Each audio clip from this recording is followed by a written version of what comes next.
Ever wondered how Valentine's Day started? It's a day that stirs up a whirlpool of emotions, from the fluttering hearts of love-struck couples to the groans of those who find themselves flying solo. But beneath the roses, chocolates, and candlelit dinners lies a mysterious past. The origins of Valentine's Day have been lost in the mists of time, shrouded in a cloak of myths, legends, and a fair share of conjecture. Some trace it back to ancient Roman times, while others point towards a certain Saint Valentine. The truth? Well, it's as elusive as love itself.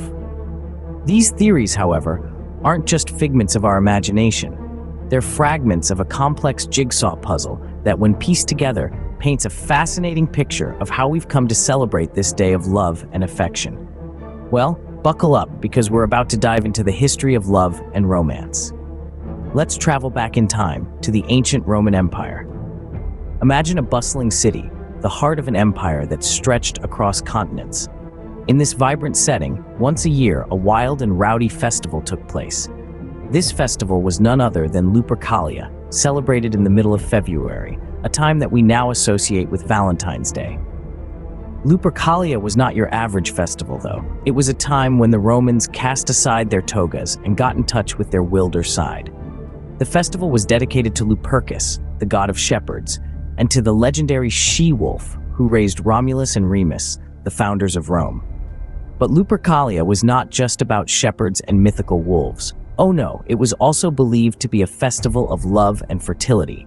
So how did this festival work, you might ask? Well, it all started with the sacrifice of goats and a dog, animals associated with strong reproductive powers. Then came the fun part, or the strange part, depending on how you look at it. The young men of Rome would run around the city, lightly slapping women with strips of the sacrificed animals' hides. Far from being offended, these women welcomed the ritual, believing it would make them more fertile in the coming year. The festival also included a matchmaking lottery, where men drew the names of women from a jar. The couples would be paired for the duration of the festival, and sometimes these pairings led to lasting relationships and even marriage. Now you might be thinking, what does this have to do with Valentine's Day? To be fair, the connection isn't crystal clear. But it's interesting to note that Lupercalia was celebrated around the same time of year as our modern Valentine's Day. And it did involve love, matchmaking, and fertility, themes that are still associated with February 14th. So, could this wild festival be the origin of our modern Valentine's Day? Let's dig deeper to find out. Enter Saint Valentine, the man whose name we celebrate. Known as a bit of a rebel in his time, Saint Valentine was a priest in Rome during the 3rd century. Emperor Claudius II was in power then, a ruler with a certain disdain for love. He believed that men who were unattached made better soldiers, so he issued an edict banning all marriages and engagements in Rome. But Saint Valentine, a true believer in love, thought this decree unjust. He chose to go against the emperor's orders, performing secret marriage ceremonies for young lovers in love. Can you imagine? Whispering vows in the dim light of a hidden room, the risk of discovery hanging heavy in the air. Saint Valentine was indeed a brave man, standing up for love in a time of war. But as with most secrets, the truth eventually surfaced. Saint Valentine was discovered, arrested, and sentenced to a brutal execution. His life ended on February 14th, but his legacy as a martyr for love lived on. He was posthumously canonized by the Catholic Church, making him Saint Valentine. Today, he is remembered as the patron saint of love, young people, and marriages. So, why do we celebrate Valentine's Day on February 14th? Some believe it's to commemorate the anniversary of Saint Valentine's death, turning a day of tragedy into a celebration of love. But like most historical tales, the truth is shrouded in mystery. So, is our Valentine's Day a celebration of this rebel priest? Maybe, but there's more to the story. Fast forward to the Middle Ages, a time of chivalry and courtly love. This was a time when knights would woo their ladies with grand gestures of love and affection, bringing an air of romance that hadn't been associated with February 14th in the past. In the midst of all this gallantry and amorous expression, the association between St. Valentine's Day and romantic love began to blossom. But how did this association come to be, you may ask? It was the poets, the bards, the troubadours of the time who began to link the day with the concept of love. As they strummed their lutes and penned their verses, they started to weave the tale of Valentine's Day as a day of love and affection. But let's not forget the first known Valentine's Day letter, a tangible testament to this newfound connection. In the year 1415, while imprisoned in the Tower of London following the Battle of Agincourt, Charles, the Duke of Orleans, wrote a letter to his wife, Bonne of Armagnac. This wasn't just any letter. It was a love letter filled with heartfelt words and expressions of longing. And guess what? He referred to her as his very sweet Valentine. This romantic gesture by the Duke, who was far from his beloved, established a tradition that continues to this day. It marked the beginning of the custom of expressing love and affection to our significant others on Valentine's Day. It's fascinating to think that a tradition we hold dear today was born out of a love that transcended prison walls and survived the trials of war. And so, as the years rolled on, the tradition of sending love letters on Valentine's Day spread across Europe and then to the New World. The day became increasingly associated with love and romance, a far cry from its roots in the Roman festival of Lupercalia.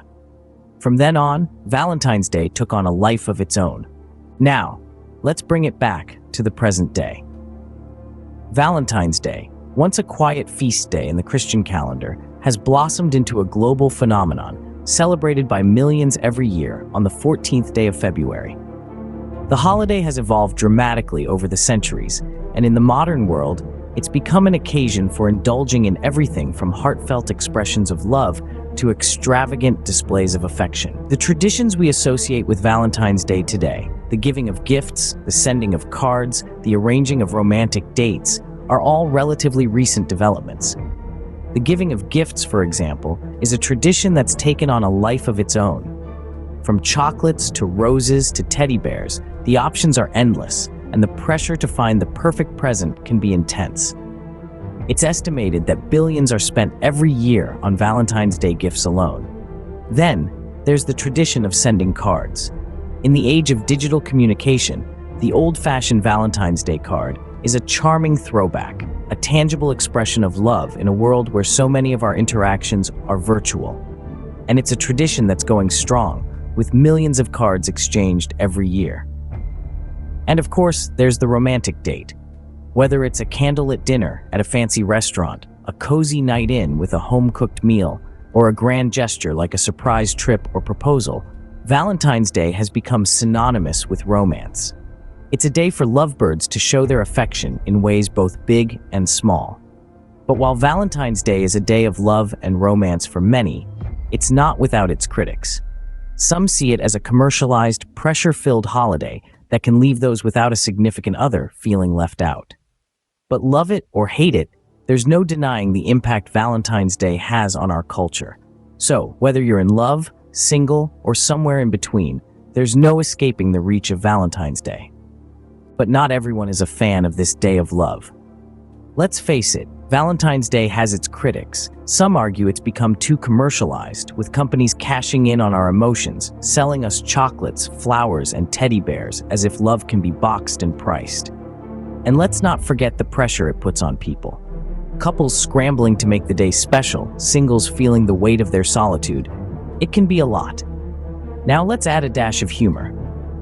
Picture this, a single person, surrounded by lovey-dovey couples, eating ice cream right out of the tub, muttering, "Who needs love when you have cookies and cream?" It's a funny image, but a reality for some. Valentine's Day can be a mixed bag of emotions for many. But love it or hate it, it's hard to ignore. So, whether you're head over heels for Valentine's Day, or you're just not that into it, one thing's for sure, it's a day no one can ignore. So there you have it, the history of Valentine's Day, from its enigmatic origins in ancient Rome to its modern-day celebration as a day of love and affection. We've seen how St. Valentine gave the day its name, how it evolved over centuries, and how it's viewed by different people today. Some adore it, while others, well, not so much. No matter how you feel about it, Valentine's Day has a rich history that's worth acknowledging. So the next time you send a love note, remember, you're part of a tradition that goes back centuries.